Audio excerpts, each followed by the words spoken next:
So, trying to get this business off and running in the ball python industry with no social media, no skills, new to it all. Is it possible?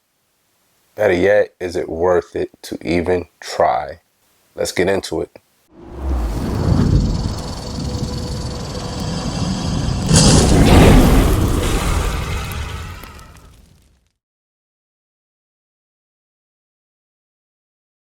Hey guys, what's going on? Will here, Flawless Exotic Creations, coming to you guys with another video.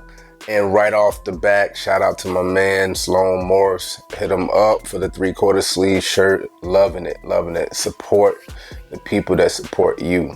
Got a question actually via Instagram about how do we put out so much content that we do on Instagram, as well as they're tuned into our videos and they're loving what we have going on, and they're super appreciative that we drop pretty much 2 to 3 videos every single week. We've been doing it now over a year as far as consistent level.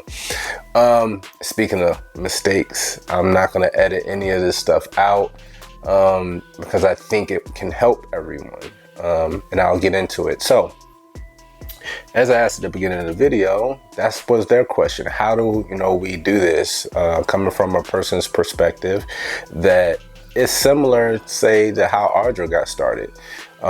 They're self-conscious to a certain extent. They're not outspoken. They're not video people. They don't like the camera. My answer, and again, disclaimer, this is just my opinion on a lot of this stuff, because I'm hoping I can put out information and content where it can help everyone. Especially, there's a lot more people aspiring to be breeders, aspiring to get in the industry than there probably are in the industry in its entirety. It can be extremely scary. I get that concept. Audra and I have conversations all the time because I always pick and poke at her about different things, but it's out of love because, for me, it's different. Love Audra to death. My wife, we rocking and rolling in life together. So for us to be running 3 businesses on our own, and I mean, for an obstacle like getting in front of a camera to possibly present issues where it can prevent you from being successful, we look at it from that aspect. We look at it as, hey, if I don't do these videos, if I don't put this content out there, I mean, this is a business. So if you don't have revenue stream coming in, you won't be successful. And at this point, it's not a side business for us. So if we're not successful, that means our kids don't eat. That means you don't get any power, no electricity, nothing. That means your business fails. And I don't believe in failure. So for me, it's a drive type of initiative that I take on it. And I hope to let a lot of those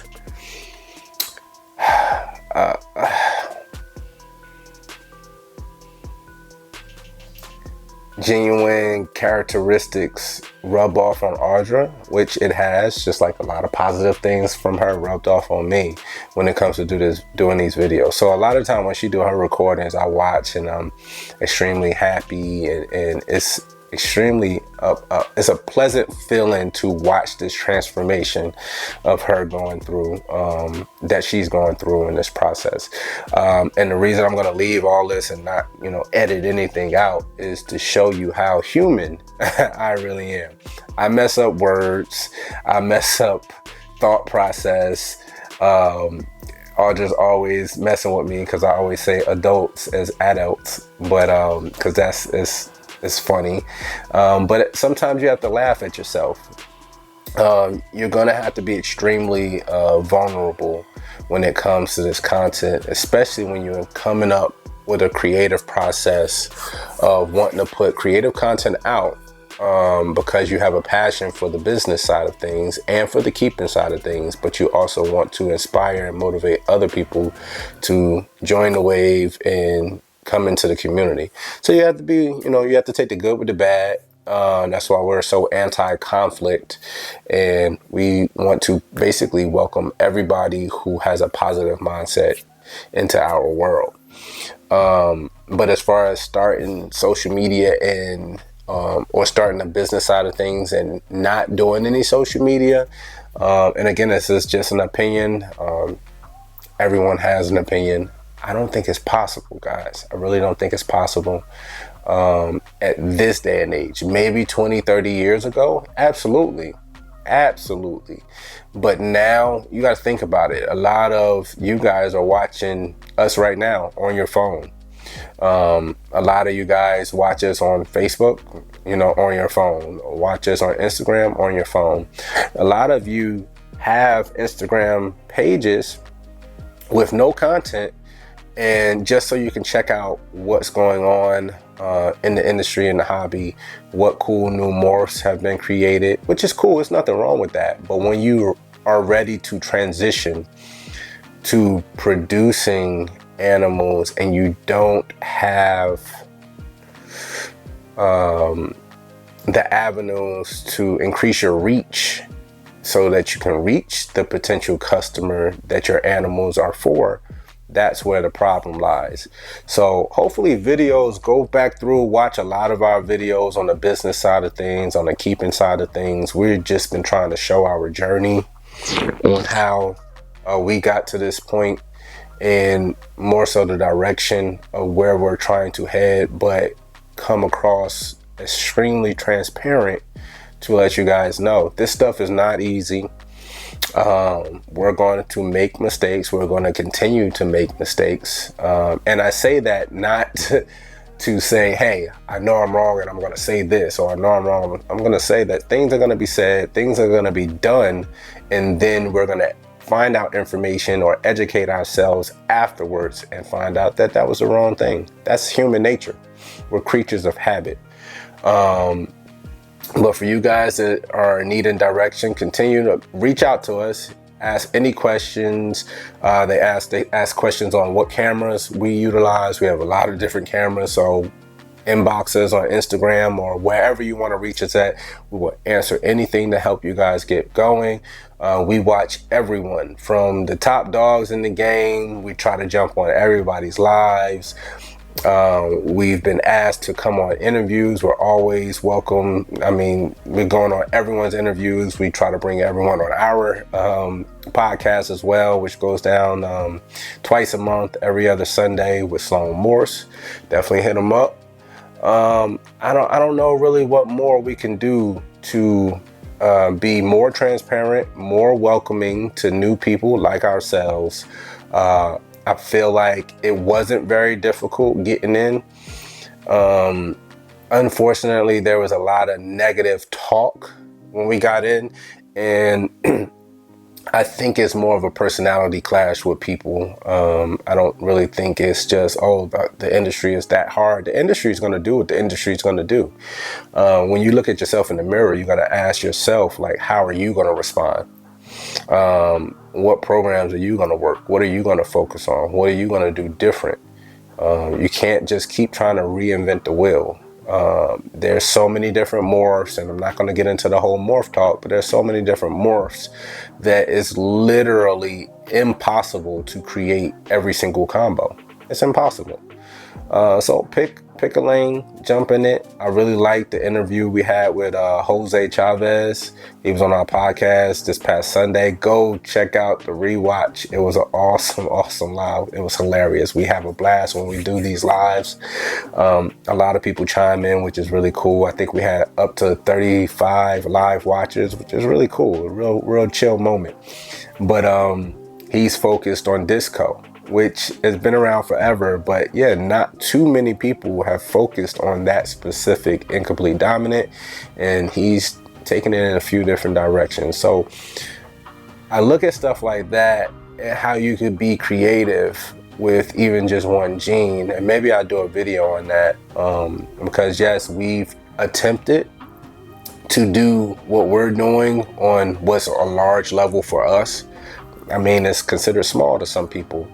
We're proud of what we have and proud of the direction we're going in, but being honest with you guys, there's a million different directions to go in. There's a million different directions we could have went in. There is nothing, no collection too small or too large where you're like, oh, well, I say too small, where you can't focus on something. Stop buying sporadically, kind of buckle down, focus on a specific project, dig in, and it may take you 5-10 years, but if you focus, you'll come out on top. But you're gonna need social media. So jump on the Instagrams, jump on the Instagram threads, which we're gonna post more on the Instagram threads. That's a new thing that Instagram's been pushing. We're gonna see if we get a better algorithm by utilizing that. See if you can revitalize Facebook, because it's completely dead. You know, we get no real true messages via Facebook. Even the engagement's extremely low. But actually, do your videos, do your videos on how you're improving. Do your videos on, hey, you know, I've been breeding for 10 years, been behind the scenes, but I'm deciding to come out and put myself out there more. Do those videos. Send them to me if I don't see them. I want to watch them. I'm watching everybody. I don't care if you have 1 subscriber or you have 10 million subscribers. I love watching and listening while we're cleaning in the vault. You know, I love jumping on people's lives when I can. I love participating in people's lives, whether it's on Instagram or YouTube. So let that be known out there. Anyone that's looking for a little encouragement to get started, okay, because this business can be difficult, reach out to us. Any way we can help, we will help, definitely. So hopefully some of that will touch base on why we feel the way we feel. We really feel like it's impossible to be successful breeders on the business side if you don't have some sort of focus on social media. We would tell you to also blanket social media. A lot of people will argue otherwise. It's just been, for us, it's been so beneficial. We've had revenue come from YouTube where, okay, yes, we're monetized. I mean, we probably have made 50, 60, maybe $100 max off of ad revenue through YouTube, which is cool. I don't want to sit here and sound like I'm complaining about that. It's another stream of revenue, but at the same time, we did get a source of revenue from YouTube that we never thought about. We've sold a ton of snakes, whether it's what's in the box and they're seeing them come out of the egg, or we refer them over to our morph market and somebody was watching and seen something they wanted to see and they purchased because they watched the YouTube video. That's brought us far more revenue than actual YouTube monetization. So that's something we didn't know about. We didn't really think about at the time. So don't put yourself in a corner. Open yourself up a little bit. Get comfortable with talking with the camera. That's all it is. And I think if you put it in the mindset, I'm a little extreme, but I treat everything as life or death. I got to give it everything I got. Everything, whether it's bodybuilding, whether it was policing, whether it's fatherhood. You know, I mean, my kids think I'm Superman. My wife think I'm Superman. I know I'm not. I'm a regular human being. But at the same time, I'm going to give you everything I got. So if you attack it that way, you'll be successful one way or the other. It don't matter about mistakes. It don't matter about stuttering. It don't matter how you feel you look on camera. A lot of people are here to look at the snakes and talk snakes. So hopefully this video supports you in your movement. I'm telling you, get on with the get on. Turn that phone on, start recording, send the videos through, tag us on Instagram, tag us here on YouTube. We definitely give you a look and support you. It's Will, Flawless Exotic Creations, and we out.